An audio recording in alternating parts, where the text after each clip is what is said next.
Okay, here we go with Bede, letter 2.9, book 2, letter 9.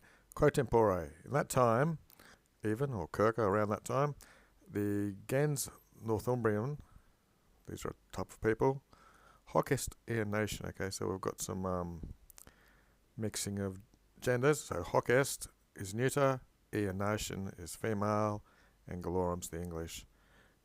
Looks like male. So they're all in apposition there. So this is the nation of the English, which to the northern of the Humber River, the northern plaga or region, this is the people who inhabit it. So this is the nation of the English. This gens here in particular, they live in this region around that river. With their king Edwin, the word of faith, with Paulinus speaking it or preaching it, of whom we've mentioned above or beforehand. So they've suscepted, these people have taken up the word of God. They've received it. Cui, dative pronoun. Regi, dative noun. So, if we list it namely or obviously or something to this king in the auspices, so a bit of a religious thing of taking up the faith and of the heavenly kingdom. So here it is as nominative. There was a power even increased to this king of the terrestrial empire. So he's taking up the faith of the heavenly kingdom, and even his power on earth is growing. It was thus so that no one before him of the English in all the regions of the Britons, where they had their provinces, or either the Britons or Britannium. So I guess it's all the English and all these Britons as well. Anyway, he took all this under his power. His diction is power.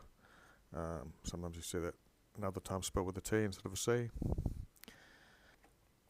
Quinet. Well, also the Moravian Islands, just as we've spoken about these islands before, it looks like, he subjugated into the imperio of the English, come under English power. So there looks like a group of islands from the plural. The first, which is to the Ostrom, the south, and it's amplior in its size and its site, and its proventu of fruits, its the beneficial products of its fruits, or whatever you want to say, and its ubitate, its abundance in it. It's more luckier, so it looks like this is the better island. This has a measure, according to the estimation of the English, of 960 families. The second island holds 300 and a bit beyond, ultras beyond, in its space. Autumn. So the occasion was to this gens, to this race, say moreover or now, there was an occasion of percipiending the faith. This can be used for perceiving, or if you take the kipiend part of taking. So this would be of taking up the faith. There was an occasion to these people to receive the faith of the Christian faith, which the aforespoken Praefardus king, was his name Edward or something, he was joined with cognation, some sort of joining here of the families with the kings of the Kent. The daughter was accepted or taken in conjugal visits of marriage. Looks like her name was Adelberga. She's got a G there. She's of King Adelbert. Okay, the daughter of this king. She has another name, which she's called Tata. Huius. This consort, someone who shares the throne usually, but it could be another relation like marriage here, when first something was by her brother Adelbardo, they've all these weird names, Procas a suitor, and looks like Mrs. was, looks like he's asked, but he was been dismissed or something, or we'll take for now, who was then in charge of Praerat, the dative of Kent, the kingdom of, so her brother was then in charge of the kingdom of Kent. Okay, so Pedret. She was sought to be the wife of this guy, as we know. The response was that it was not allowed, or something, for a Christian virgin to be given in conjugal marriage with a pagan, lest the fides and sacraments of the celestial kingdom, the heavenly kingdom, be profaned by the consorting of a king who, the true cult of God, he was absolutely ignorant of. So she couldn't marry a king who was ignorant of the true God. Quae, which, when the words of the message were referred back to Edwin, he promised himself nil contrary, nothing contrary in all ways, nothing contrary to the Christian faith, which the girl was cultivating. She worshipped this God. He would do. He would facture him. But why rather, it would be permitted that the faith in the religion, or the cult of this religion, with all the people who came with her, Sikum, men and women, or men or women, priests and their ministers or servants,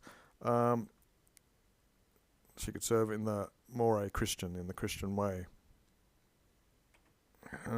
Daily Dictionary was here. The consortium, close connection, sharing partnership, or here we see partner. His partner here is part of marriage.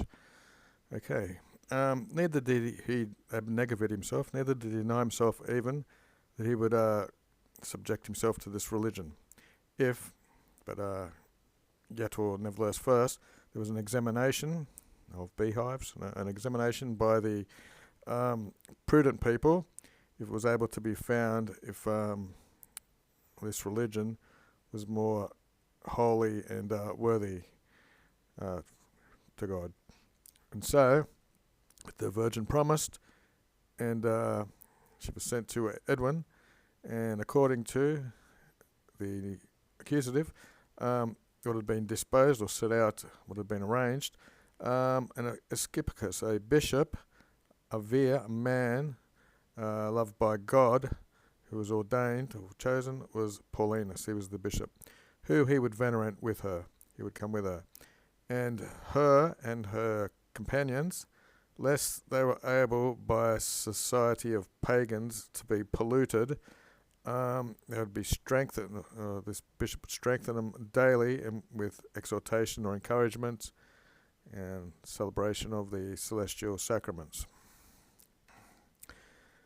Moreover, Paulinus, this bishop, was ordained bishop by Eustace, an archbishop, around the day of 12 days before the calends of August. 12 days would have been July, in the year from the incarnation of the Lord D something or other, and thus with the aforesaid virgin he went to King Edward with the girl, as if he was a companion of the copulation carnal, of their joining in wedlock. I guess that's the carnal bits, and that's it.